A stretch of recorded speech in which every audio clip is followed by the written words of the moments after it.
Hello everybody, this is Fernando for the latest Ghosts and Spirits video. Alright, let's do another entry here based on one of your suggestions. This one being a past suggestion from a little while ago, and I picked this because it has to do with the theme that I just talked about the other day. Remember I was talking about the Helltown, Ohio, a location in that case that is purported to be haunted and then have several very bad things that happen there, Satanism, satanic cults, that kind of stuff. So this one, very similarly themed, but this one having to do with a location that is from a long time ago. I mean, we're talking several centuries back. And to this day, there's a lot of interesting lore tied to this place. You can still visit it if you wanted to. You just have to go to an international location in this case to do so.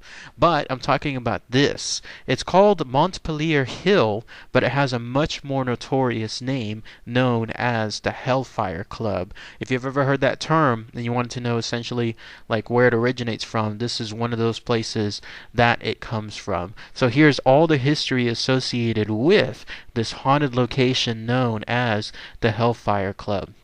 So what was it? Well, it was a place that was built a long time ago, as I was mentioning earlier. You'd have to go back several centuries, probably about 1725 to be exact, and it was built by this guy, a guy by the name of William Connolly. And he apparently constructed it because he just wanted to have a location to have meetings, to have some kind of a remote area to be able to have, I guess, some prominent locations. That's why it went by another name originally, the Montpelier Hill, and then another one. I believe there was another location, if it wasn't the same one, known as the Montpelier Lodge.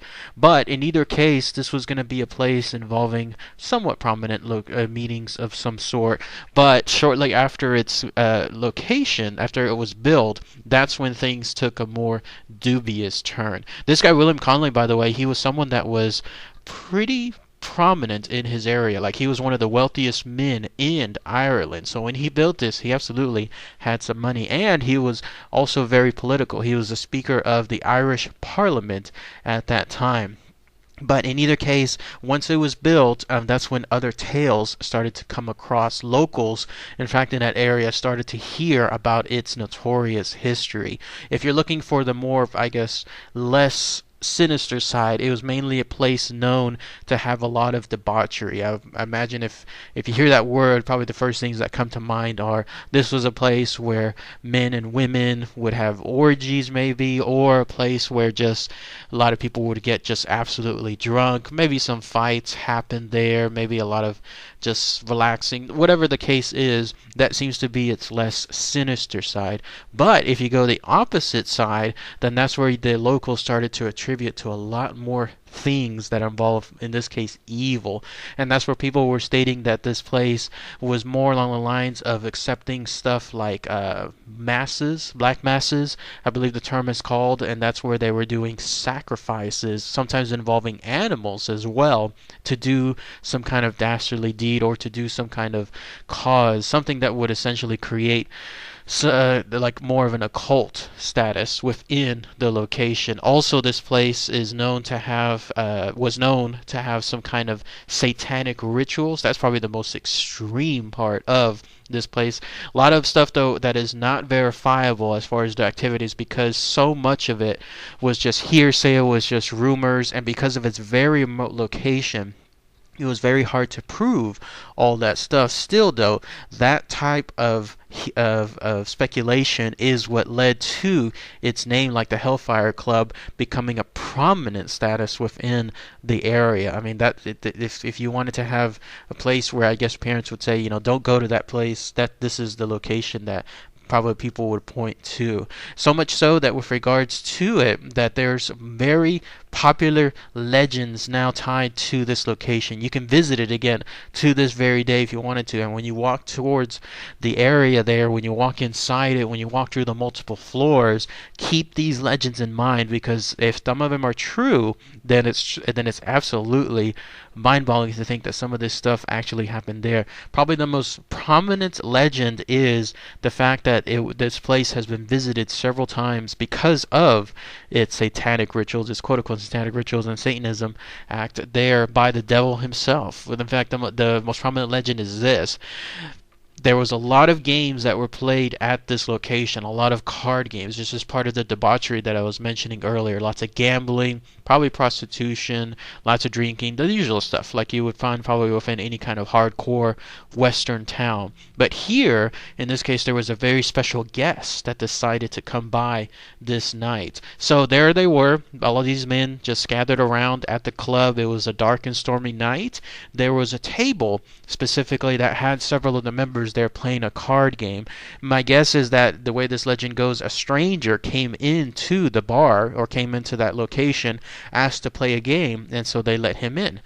And when they did so, they were playing along when one of the regular players dropped one of his cards on the floor by accident, and when he went to retrieve it, that's when he noticed that the stranger there had cloven hooves instead of regular feet. Of course, this shocked everyone there with regards to this revelation, and so immediately that's when this stranger suddenly decided that his time was then cut short. He disappeared either A, in a ball of flame, or B, in some kind of very, I guess, loud thunder, some kind of boom of some kind. And when that happened, that's when people knew that yes, indeed, that was the work of the devil himself. Like someone there visited that location, and that was the devil himself doing so, playing a card game, in other words, at that HellFire Club.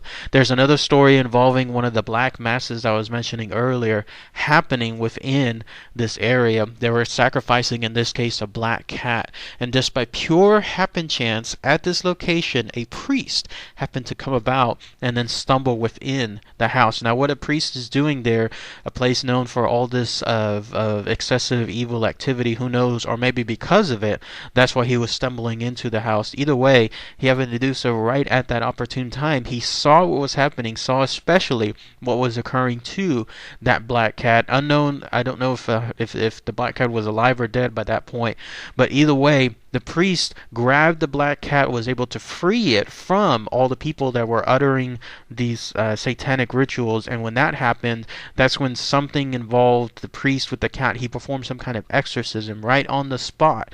And when that happened, that's when something tore itself from the black cat. It was a beast of some kind of either demon or some other type of bad spirit. And when that happened, it just simply left the location, of course, because of what the priest did. Now that's again pretty extreme. Remember all of this whenever you're visiting that location, that this is some very far stuff that was happening within that area. Another legend tells a story that this guy Connolly, the builder of the home himself, is said to have met the devil. It seems like there was probably a nonchalant night of some kind, and there they were just in the home, his own home, and then that's when a quote-unquote black man appeared somewhere in the dining room. And that's when Connolly either met him or did not let him in. Whatever is the case, that seems to be the small status of that story. Like he met him yet again, or this was the first time within the home as well. And then another story, another legend also ties to someone else stumbling within that area. In this case, it was a nameless young farmer who decided that his curiosity got the better of him. He heard about all the tales, all the folklore, all the debauchery that was happening within this infamous house, so he decided to visit there one night. But he went there at the worst time possible, because during that encounter, I guess the meeting inside the Black Mass, whatever was occurring, one of the people there saw that there was someone eavesdropping on them, so they decided to grab this young farmer, and so they pulled him inside, like literally. They wanted, they probably told him, "You want to see what's going on? All right, we'll show you."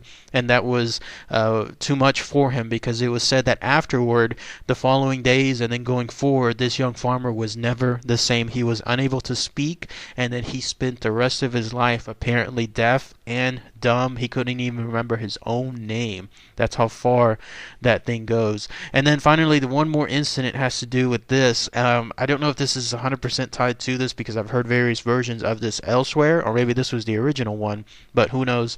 But in either case, there's another tale tied to these infamous card games, and one of them, it had to be with the fact of someone who had bad luck, someone that just wasn't able to win any game there at that location. And so because he had so much debt, so much standing debt building, he decided he wanted to make a pact with the devil himself, and then state that if the devil would clear his debt, I think this guy's last name was Luttrell, or his first name was Simon, I think so. So Simon Luttrell. Either way, though, he decided if he can make a pact with the devil and the devil would clear his debt, then he would in 7 years give him his soul. And when he did so, sure enough, the devil honored his bet, or honored his claim, and was able to clear all of his debts. But somehow, some way, whenever the 7 years came up, this guy actually tricked the devil. He was able to distract him, and then fled right at the 7 year mark, I guess, when things counted down to 0,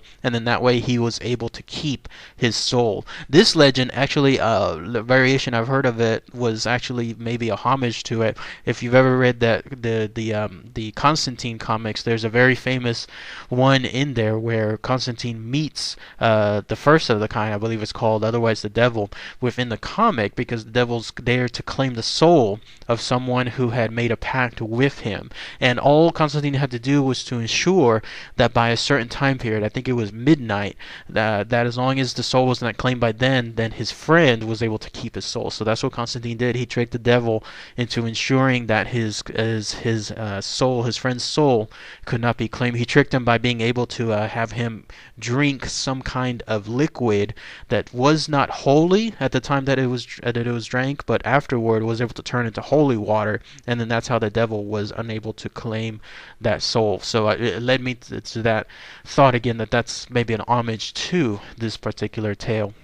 But otherwise, that's it. Those are all the urban legends tied to this location. Other things that seem to tie to its hauntings, there's a lot of these prehistoric stones, those legendary stones, those relics that are also around the location. There's rumors tied to it that if they're moved, or during the building of this home itself, some of them were moved, and that caused some of its bad luck going there. Either way, though, it's a lot of lore. It's a lot of haunted stuff that you can go and see there. So if you wanted to truly go visit it, it's over there in Ireland, to be specific, a location known as County Dublin, Ireland. And from what I was looking at the pictures, I mean, yeah, it looks like you can actually just walk in there if you wanted to. I don't know if anyone actually owns it outright, but it does seem like that's the case there. But again, keep all those legends in mind whenever you go visit it, because it'll be interesting to see if anyone has any hauntings or any type of haunted experience there too. So if anyone has any more information, please post those comments below. That would be really good to hear. Anybody already visit this location? Anybody had the privilege of doing so? That'd be interesting to hear what your reports are with that too. So, all right, everybody. Thanks again as always. Take care.